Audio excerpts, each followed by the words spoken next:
रामकृष्ण हरी. आज शनिवार म्हटलं की आपल्या डोळ्यासमोर उभी राहते ती म्हणजे शनिदेवाची प्रतिमा. अनेकांच्या मनात भीती निर्माण होते की शनीची 7:30 सुरू होणार. आज काही वाईट होईल का, काम बिघडेल का? पण खरंच शनिदेव एवढे भयानक आहेत का? नाही, अजिबात नाही. शनिदेव हे रागावणारे नाही, ते न्याय करणारे आहेत. ते आपल्याला शिक्षा देत नाहीत, तर आपल्या कर्माचा हिशोब देतात.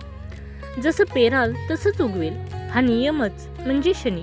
मग प्रश्न येतो, शनिदोष का येतो? जेव्हा आपल्या आयुष्यात अहंकार वाढतो, जेव्हा आपण चुकीच्या मार्गाने जातो, जेव्हा आपण इतरांना त्रास देतो, तेव्हा शनी आपल्याला थांबवतात आणि योग्य मार्गावर आणण्यासाठी परीक्षा घेतात.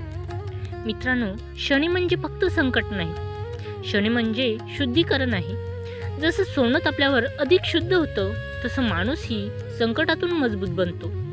पण एक प्रश्न आहे, जर शनी परीक्षा घेत असतील तर त्या परीक्षेत पास कसं व्हायचं?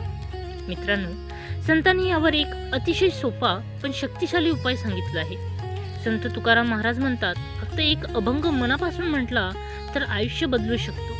हो, एक असा अभंग जो केवळ शब्द नाही तर तुमच्या भाग्याला वळण देणारी शक्ती आहे. हा अभंग शनिदोष शांत करतो, मन शांत करतो आणि देवाशी थेट जोडतो. पण हा अभंग कोणता आहे? तो अभंग मी तुम्हाला पुढे सांगणार आहे.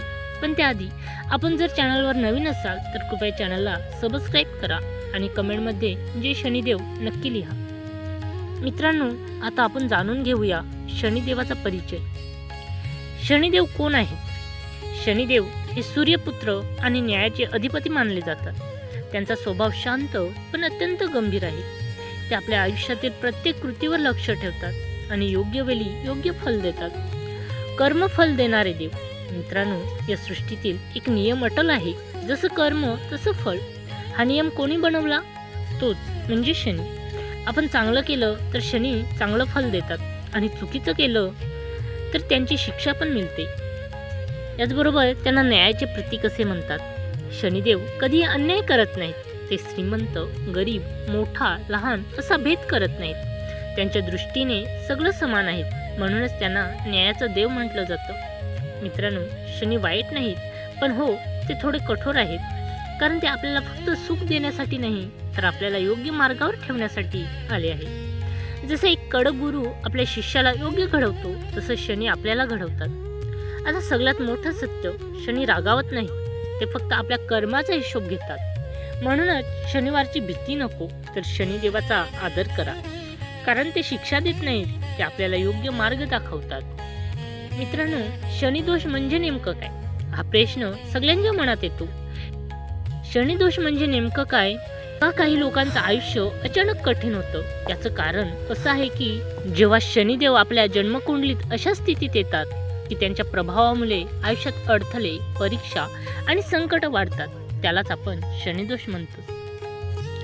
शनिदोष असताना आयुष्यात येणारे संकेत. मित्रांनो, शनिदोष असताना काही गोष्टी वारंवार घडतात.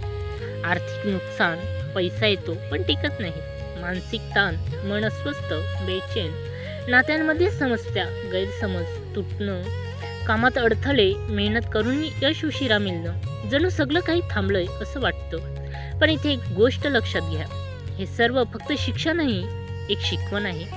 शनी आपल्याला तोडण्यासाठी येत नाहीत, तर आपल्याला घडवण्यासाठी येतात. अहंकार कमी करण्यासाठी, संयम शिकवण्यासाठी आणि योग्य मार्गावर आणण्यासाठी. म्हणूनच जेव्हा आयुष्यात सगळं चुकीचं चाललंय असं वाटतं, तेव्हा समजून घ्या, शनी तुम्हाला हरवायला नाही तर मजबूत बनवायला आला आहे. म्हणूनच संत तुकाराम महाराज म्हणतात, अभंग विठ्ठल विठ्ठल गजरी अवघी पळती अंतरी. मित्रांनो, हा अभंग जरी दिसायला खूप लहान आहे, पण यामध्ये एक खूप मोठं रहस्य दडलं आहे. विठ्ठल विठ्ठल गजरी म्हणजे काय? सतत विठ्ठलाचं नाम घेत राहणं, मन, वाणी आणि श्वासात विठ्ठल भरून टाकणं. अवघी पळती अंतरी म्हणजे मनातले सगळे दोष, भीती, दुःख, ताण सगळं काही पळून जातं. आता शनीबद्दल मोठं सत्य. मित्रांनो, शनिदेव आपल्याला त्रास देतात असं वाटतं, पण खरं काय आहे? शनी बाहेरून त्रास देत नाहीत, ते आपल्या आतल्या दोषांना उघड करतात. म्हणजेच आपल्या आतमध्ये असलेली भीती, चिंता, वाईट विचार, इथे ज्या अभंगाची शक्ती आहे. जेव्हा आपण विठ्ठल विठ्ठल म्हणतो तेव्हा आपलं मन शुद्ध होतं, विचार शांत होतात आणि आतले दोष नाहीसे होतात. आणि लक्षात ठेवा, जेव्हा दोषच नाहीसे झाले तर शनी त्रास देणार कशाला. म्हणूनच संतांचं म्हणणं आहे की शनी दोष देत नाही, तो आपल्या दोषांवर काम करतो आणि हा अभंग त्या दोषांना पळवून लावतो. म्हणून मित्रांनो, जर तुम्हाला शनी दोषाची भीती वाटत असेल, फक्त एक काम करा, डोळे बंद करा आणि मनापासून म्हणा विठ्ठल विठ्ठल गजरी आणि बघा तुमच्या मनातील भीती कशी नाहीशी होते. अजून यावर संत तुकाराम महाराज म्हणतात की तुका म्हणे घालू तयावरी भार, जो हा विशंभर विठ्ठला आम्हा. मित्रांनो, त्यांचं म्हणणं सोपं होतं की आयुष्यात कधी कधी असा क्षण येतो की सगळं काही आपल्या हाताबाहेर जातं. कितीही प्रयत्न करा पण मार्ग सापडत नाही. अशा वेळी संत काय सांगतात, तुका म्हणे घालू तयावरी भार म्हणजे काय, आपल्या आयुष्याचा सगळा भार, सगळ्या चिंता, सगळं दुःख देवाच्या चरणी अर्पण करा. जो हा विश्व विशंभर विठ्ठल आम्हा. इथे विठ्ठल म्हणजे तो संपूर्ण विश्व चालवतो, ज्याच्या इच्छेने सर्व काही घडतं. मग विचार करा, जो संपूर्ण जग सांभाळतो तो आपलं छोटंसं दुःख सांभाळू शकत नाही का. अभंग. तुका म्हणे घालू तयावरी भार, जो हा विश्वंभर विठ्ठल आम्हा.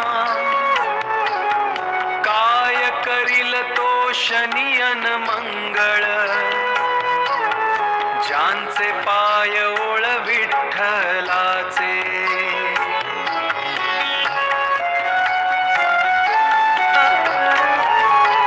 काळ कर्माचा तो न चाले जोरा,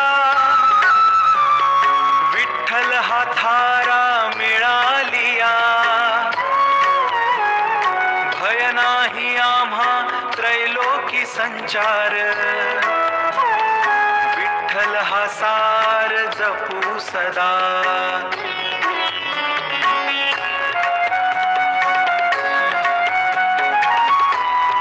अभंग म्हणजे भक्तीचा शिखर आहे.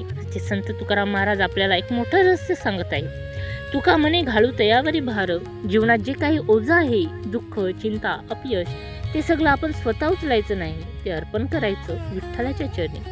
काय करील तो शनी अन मंगळ. मित्रांनो, ही ओळ खूप मोठं सत्य सांगते. ज्याच्या मनात विठ्ठल आहे त्याला शनिदेव किंवा मंगल काय करणार. म्हणजेच ग्रहांचा प्रभाव असतो पण भक्तीपेक्षा मोठा नाही. काल कर्माचा तो न चाले जोरा. काल म्हणजेच वेल आणि कर्म हे दोन्ही माणसाला फिरवत असतात, पण ज्याला विठ्ठलाचा आधार मिळाला त्याच्यावर या गोष्टीचा जोर कमी होतो. भय नाही आम्हा त्रैलोकी संचार.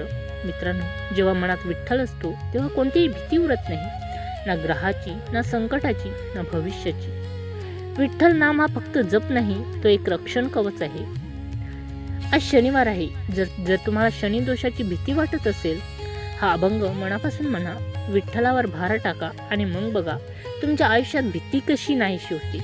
आणि याचबरोबर शनिवारी हनुमानाची पूजा सुद्धा खूप महत्त्वाची मानली जाते. कारण पुराणात सांगितलं आहे, एकदा शनिदेव त्याने हनुमानांची परीक्षा घेतली, पण हनुमानच्या शक्तीपुढे शनी नमले आणि त्यांनी वचन दिलं, जो भक्त हनुमानाची पूजा करेल त्याला मी त्रास देणार नाही. म्हणूनच शनिवारी हनुमान चाळीसा म्हणणं, रामनाम जप करणं, हनुमानाला तेल आणि सिंदूर अर्पण करणं हे खूप प्रभावी मानलं जातं. हनुमान म्हणजे शक्ती, भक्ती आणि निर्भयता. जेव्हा आपण हनुमानाची पूजा करतो तेव्हा आपल्यातही ती शक्ती येते आणि मग कोणताही शनिदोष आपल्याला घाबरवू शकत नाही. जिथे हनुमान तिथे भीती नाही आणि जिथे भीती नाही तिथे शनिदोषाचा प्रभाव नाही. मित्रांनो, शेवटी सगळ्यात महत्त्वाचा प्रश्न, संत आपल्याला काय शिकवतात. संत तुकाराम महाराज आपल्या अभंगातून अगदी स्पष्ट करतात, नाम हेच खरं रक्षण आहे. मित्रांनो, या जगात पैसा, ओळख, शक्ती सगळं बदलतं, पण एकच गोष्ट कायम साथ देते, ते म्हणजे देवाचं नाम. जेव्हा आपण नाम घेतो मनाला आधार मिळतो, संकटात धैर्य मिळतं आणि आतून एक शक्ती जागी होते. ग्रहांपेक्षा देव मोठा आहे, ही ओळ समजली तर आयुष्य बदलतं. लोक म्हणतात शनी आहे, मंगल आहे, दोष आहे, पण संत म्हणतात ग्रहांचा प्रभाव आहे पण देव त्याहून मोठा आहे. जेव्हा आपल्या मनात विठ्ठल असतो तेव्हा कोणताही शनिदेव आपल्याला तोडू शकत नाही, कारण देवावरचा विश्वास हा सर्वात मोठा कवच आहे. ग्रह बदलण्यासाठी धडपड करू नका, स्वतःला देवाशी जोडा. मित्रांनो, जर आयुष्यात भीती वाटत असेल, ग्रहांची चिंता असेल, फक्त एक काम करा, नाम घ्या आणि देवावर विश्वास ठेवा. कारण नाम हेच खरं रक्षण आहे आणि देवच सर्वात मोठा आहे. मित्रांनो, उपाय मोठे असण्याची गरज नाही, पण मन मोठं असणं महत्त्वाचं आहे. फक्त 5 मिनिटं किंवा 10 मिनिटं, जास्त वेळ नसेल काही हरकत नाही, पण जेवढा वेळ द्याल तो मनापासून द्या. डोळे बंद करा, मन शांत करा आणि हळूहळू म्हणा रामकृष्ण हरी, रामकृष्ण हरी. जेव्हा आपण नाम घेतो तेव्हा फक्त शब्द उच्चारले जात नाहीत, मनातील ताण कमी होतो, विचार शांत होतात आणि आत एक वेगळीच ऊर्जा निर्माण होते. जेव्हा शनिदेव आपली परीक्षा घेतात तेव्हा मन अस्थिर होतं, पण नामस्मरण म्हणजे मनाला स्थिर करण्याचा सर्वात सोपा मार्ग. वेळ कमी असला तरी चालेल, पण नाम खरे असले पाहिजे. मित्रांनो, आज शनिवार आहे. फक्त 5 मिनिट काढा आणि मनापासून म्हणा रामकृष्ण हरी, रामकृष्ण हरी आणि बघा तुमच्या मनातली अस्वस्थता कशी शांत होते. मिळूया लवकरच पुन्हा अशा एका नवीन विषयावर, एका नवीन अभंगावर. तिथपर्यंत पाहायला विसरू नका सनातन धर्म, जिथे आहे भक्ती आणि माहिती. जय जय रामकृष्ण हरी, जय शनिदेव.